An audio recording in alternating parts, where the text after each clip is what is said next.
Hello, I'm Evan, and welcome back to Court Center. Today, we'll be ranking the top 5 court cases in America that still impact us today. At number 5, we have Matt vs. Ohio. In this case, a Cleveland officer entered Dolary Mapp's home without a warrant on account of him being a suspect in a bombing. Hey, what are you doing here? I want to see a warrant. I don't have one. I don't need one. Then go home, scram, scooch, skedaddle. I don't want to. I'm just looking for something. What are you looking for? Aha! I found your bombs. This isn't fair. I don't care. I'm taking you to court on the suspect of bombing. No! He just came into my house without a warrant. You can't do that. That's a violation of his Fourth Amendment rights. But I have this. Although the evidence may be compelling, you obtained it unlawfully, therefore we can't use it here. What? Good job, idiot. I'll now take some time to reach my final verdict. This may take a while. Be patient. I've come to a decision. Matt must be set free, since the evidence that you have against him was obtained unlawfully. So he gets to go free? Exactly. Good job, idiot. You messed this one up.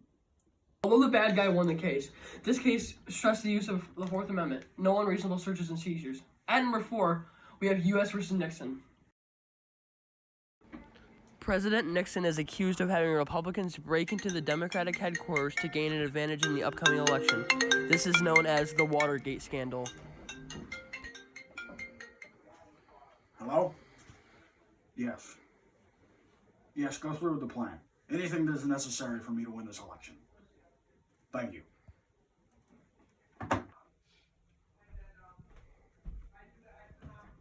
I'm gonna need those phone calls if something's up. That won't be necessary. I'm not a crook. I'm playing my executive privilege card. That's not gonna work. Because impeachment isn't out of this.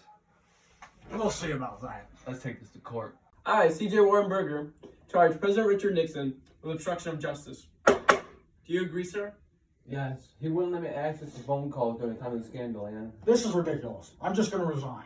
I'm out of here. You're resigning? Yes, and I was the best president you've ever seen. Although Nixon isn't remembered as the best president ever, this case did prove that no one was above the law, not even the president. Up next, at number 3, we have Korematsu versus the United States. After Pearl Harbor, the executive order was signed by Theodore Roosevelt, which allowed the removal of Japanese Americans. Aloha, officer. Yeah, let's go.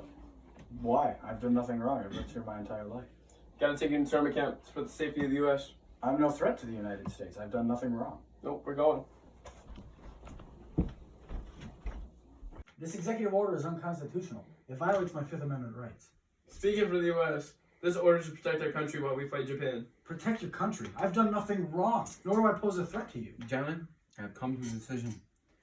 The executive order is constitutional. Mr. Korematsu will be removed from his home soon. Removed from my home? I've done nothing wrong. You have no proof. Luckily, I don't need proof. In times of war, Americans do anything they need to protect the U.S. It is sad to see an innocent man punished for nothing, but this shows that individual rights can be restricted or violated in times of war. Up next, at number 2, we have Worcester versus Georgia. Georgia wanted the Cherokees out of their state, and Samuel Worcester comes in defense of them. Some idiot. You're under arrest, Worcester. I'm simply here just to protect the Cherokee and their land. You need permission from the state and a license to be here. I'm simply here just to stop you. Well, you're under arrest. Let's take this to court. They're wrongfully accusing me of being on Cherokee land illegally. You can't do that. Shut up, fellas. It is unconstitutional to impose laws in Cherokee land. They get to decide. So I'm set free?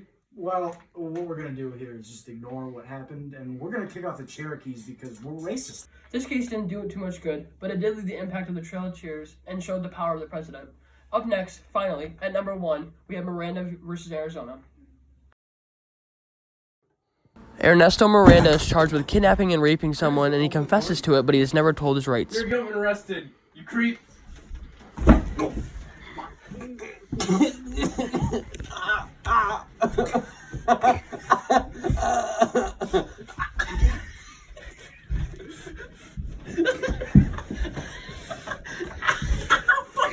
No, you're arrested. Turn over. Turn over. Go on your stomach.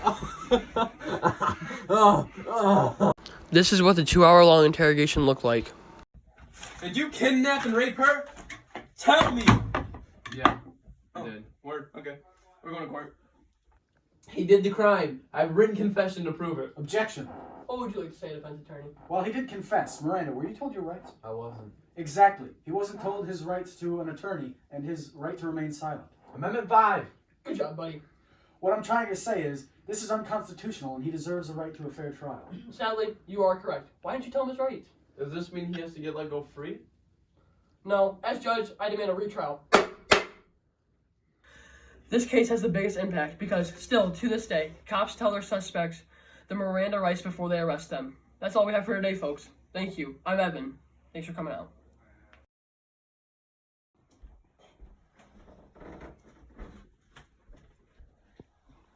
Sup, idiot? You're under arrest, Wooster. Why? I'm just here to simply protect the Cherokee. What did you just call me?